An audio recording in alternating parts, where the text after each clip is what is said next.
Le sud du lac du Bourget regroupe les deux communes de la Motte-Servolex et du Bourget-du-Lac et le technopôle Savoie Technolac.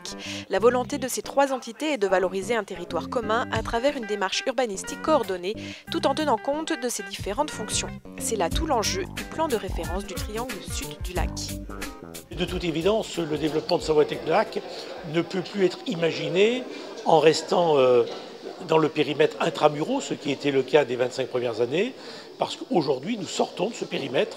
Les intérêts sont multiples. Déjà, c'est de connaître les projets de la collectivité à côté, voisine, du Bourget-du-Lac, de connaître aussi le projet d'extension de Savoie Technolac qui, dès l'année prochaine, va se dérouler sur notre commune de la Motte-Servolex.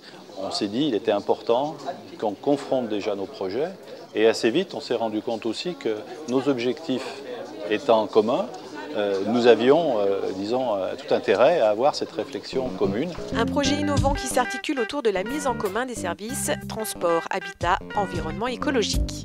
Assez innovant par sa démarche parce que c'est un projet qui a pour l'intention de décrire et d'imaginer un territoire qui dépasse les limites communales et qui s'inscrit dans le développement durable dans tous ses sens, social, environnemental, économique, mais aussi transport et culturel. Le Bourget-du-Lac est une commune qui a un certain nombre de services.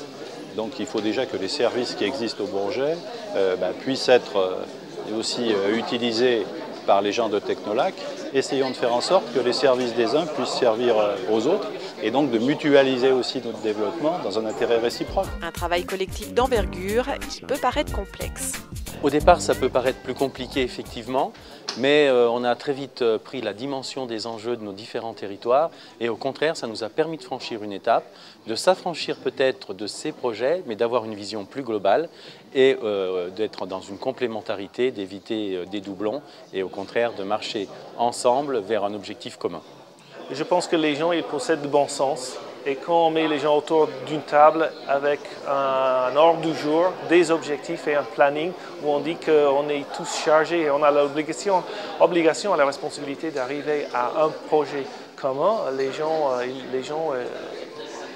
ils aiment bien ça. C'est beaucoup plus agréable que de travailler à huis clos.